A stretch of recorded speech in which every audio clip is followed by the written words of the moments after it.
Minneapolis police shot and killed Franklin during a Police officers appeared to be going door to door looking for him. Confrontation that led to Terrence Franklin being shot to death by 2 officers. This one is when he was younger. A friend had actually called me. I was at work. She asked me if I had heard anything about Terrence being in like a high-speed chase or something. The unarmed man was shot and killed by police. I saw it on the news about like him in the cops and stuff. I got a phone call right at the time that it was happening. When I got to the scene, it's yellow tape. They said they killed him in the basement. The suspect in this case is dead. You know, something happens, some kid gets killed. We deserve to know why. We deserve to know how. We deserve to know whether or not that officer is going to be disciplined. The reason that Derek Chauvin got prosecuted and convicted was millions of people across the world saw that. They didn't see Terrence Franklin get killed. The death of Terrence Franklin, known as Mookie to his friends and family, never made national headlines. It faded into history, like so many other cases. Now, Time has obtained overlooked evidence in the Franklin case. Evidence that contradicts the official police report. A report that followed a well-rehearsed playbook. The narrative of a blue-clad hero versus a violent black man.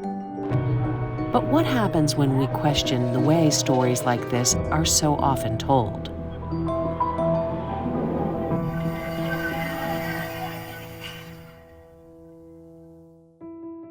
On May 10, 2013, police officers were called to an apartment building in South Minneapolis. 911, what's the address of the emergency?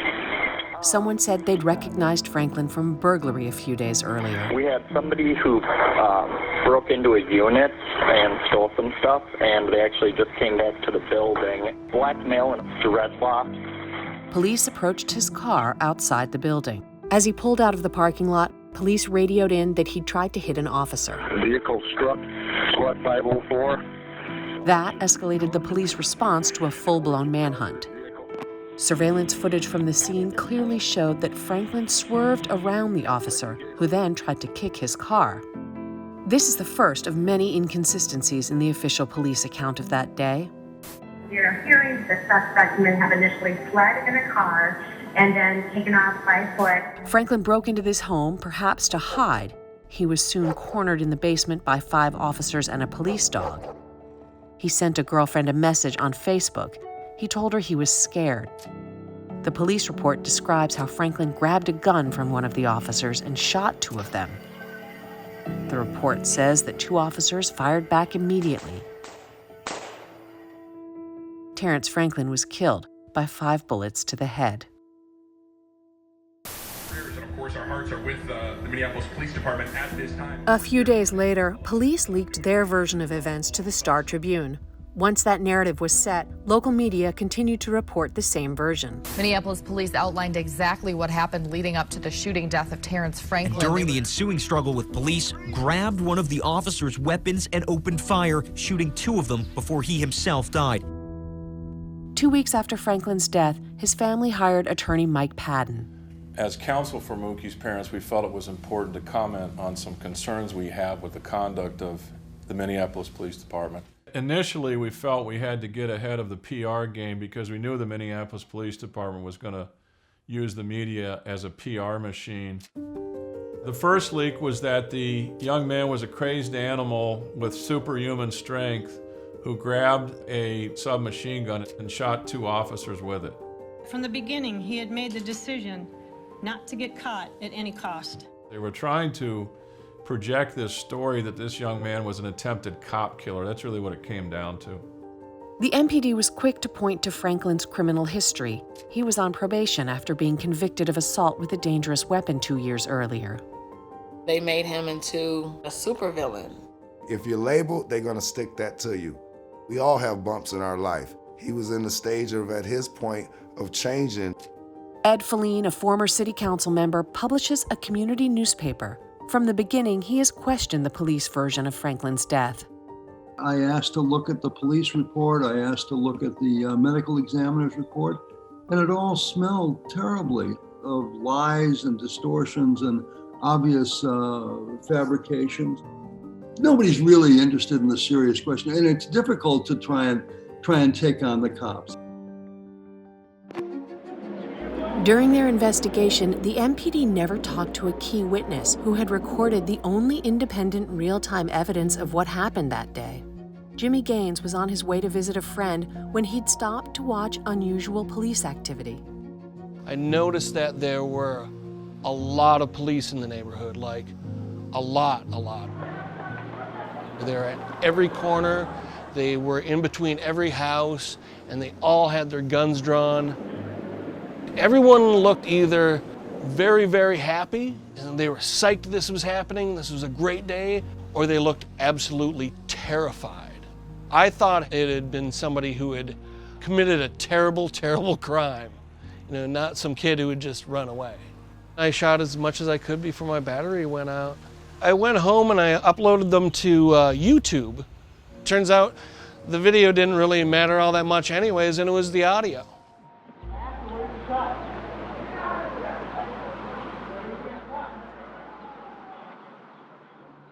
With the audio file, Terrence Franklin's family had a chance to contest the police narrative and timeline.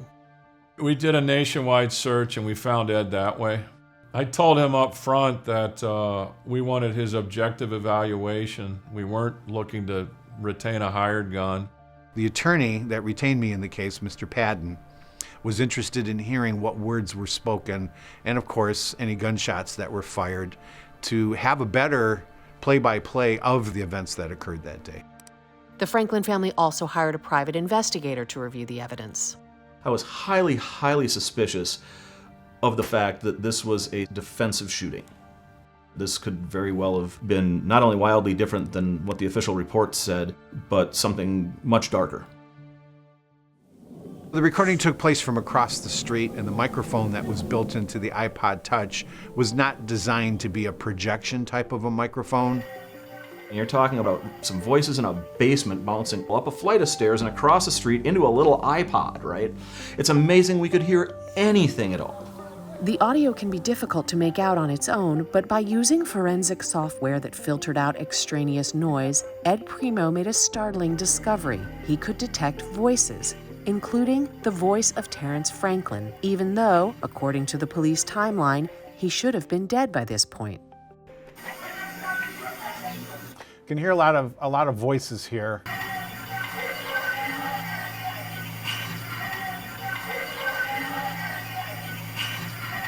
So as you hear all of the similar type of voices going on that we heard in this first region, you can also hear a little bit of a lower range voice. My name is Mookie. It's very difficult to pick up, but it's down here within the sound spectrum. One of the early narratives that the Minneapolis Police Department had was that this suspect never uttered a word. And if he's saying his name, the reasonable assumption from that is that he has been apprehended and they've asked him his name to make sure they got the right guy. If they would lie about that, what else would they lie about?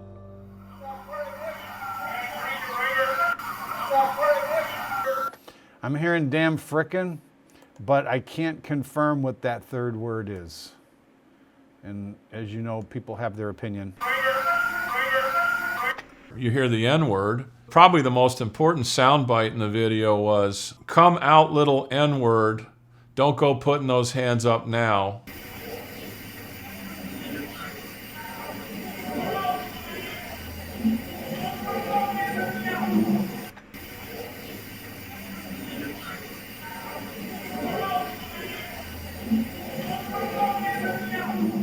It was only after the Franklin family's audio analysis that the city of Minneapolis hired its own expert. In this particular case, the opposing expert did not find any type of objections with the dialogue that I wrote in my report. To figure out what happened and when, Steve Rogers spent a year building a timeline using police radio traffic and Gaines's recording. He soon realized the duration of the audio is just as important as what can be heard.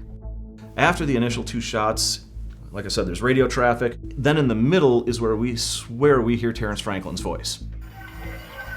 The police had said Franklin was killed swiftly during a struggle over an officer's weapon in which 2 police officers had been shot and wounded. The iPod Touch audio begins about 20 seconds after those first 2 shots. During a deposition, Mike Padden questioned Officer Lucas Peterson about the timeline. How much time elapsed, sir, from the time that the MP5 discharged to the time that Franklin was killed?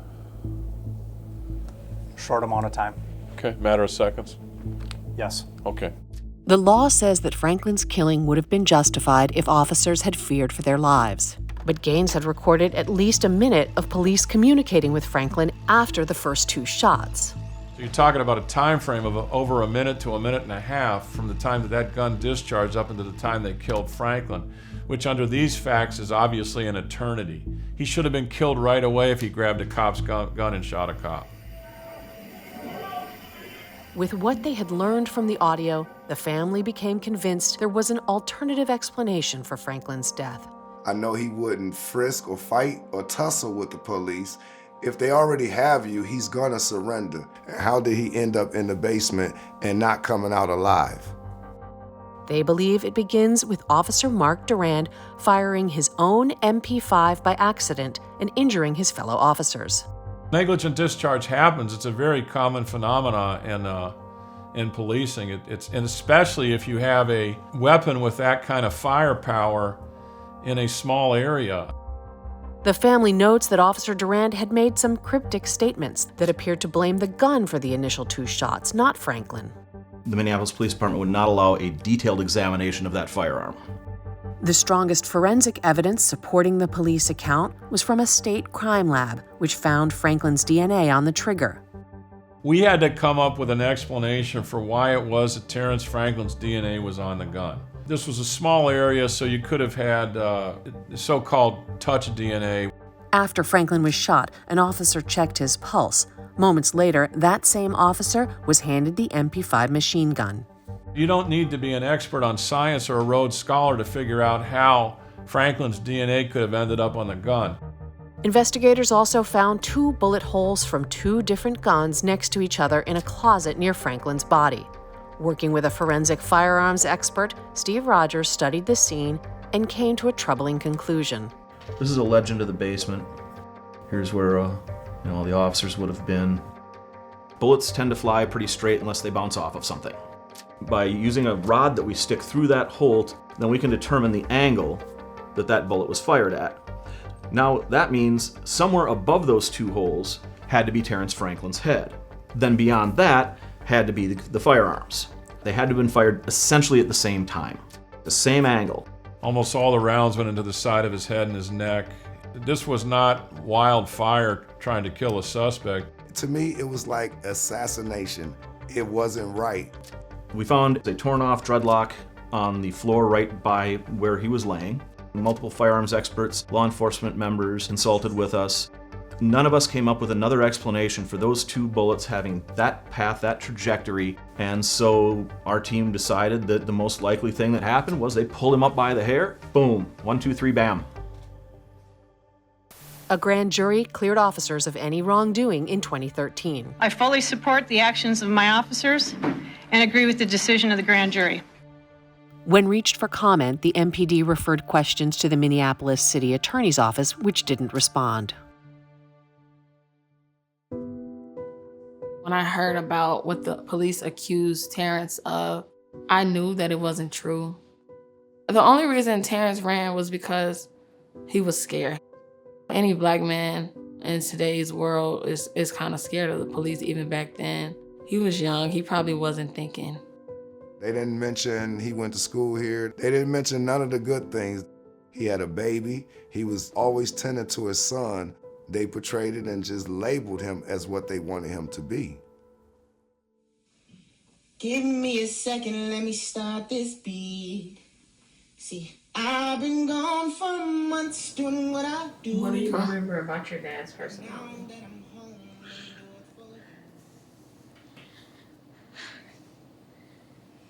I don't know. I don't remember none. I find it's difficult to explain to a child that, their parent was murdered by the police. I don't really explain it to him.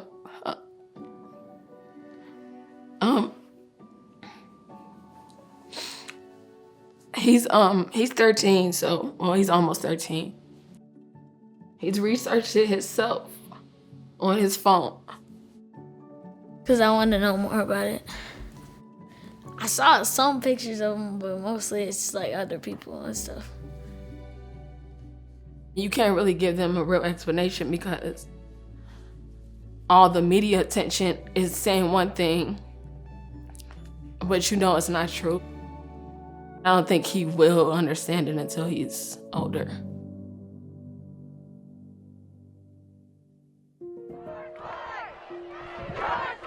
Weeks before George Floyd's name became a global cry for justice, Terrence Franklin's family settled a wrongful death lawsuit with the city of Minneapolis for almost $800,000.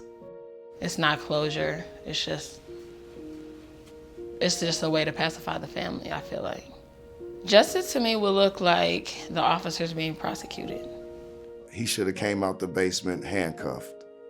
George Floyd should have got off the ground handcuffed. Jamar Clark, he should have got off the ground handcuffed. Castile should have got out the car handcuffed. The city of Minneapolis settles with $3 million. $27 million civil settlement. Lawsuits against the MPD have cost the city more than $70 million in the last 2 decades, and more than $1 million to settle complaints involving Officer Peterson. A federal judge found that Peterson wrote a report that was a completely inaccurate representation. He claimed that a woman had attacked his partner in a situation on a city street. The problem for him was that a city camera picked it up and proved that his report was a complete bald-faced lie. What are you saying, officer, that you wrote a report that wasn't true, or what? That's not necessarily the case. While Peterson received a letter of reprimand in the wake of that 2006 false report, he remained on the force. Peterson is now a training coordinator for the SWAT team, according to his LinkedIn profile. The U.S. Department of Justice is now starting an investigation into whether the MPD engages in, quote, a pattern or practice of unconstitutional or unlawful policing. I still feel kind of a sense of duty, for Mookie. Most of my friends still live in the neighborhood, and they go, oh, of all these police shootings, he was the one who was killed in Uptown. Terrence Franklin is not remembered. He is not in that conversation with Daunte Wright, with, George Floyd.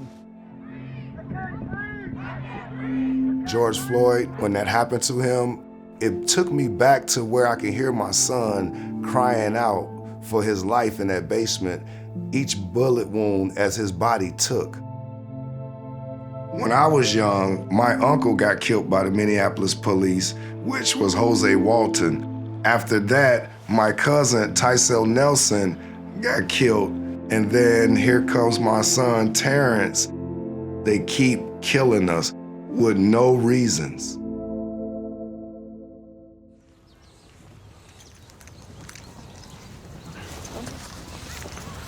We're gonna let the balloons go and let him know that we miss him.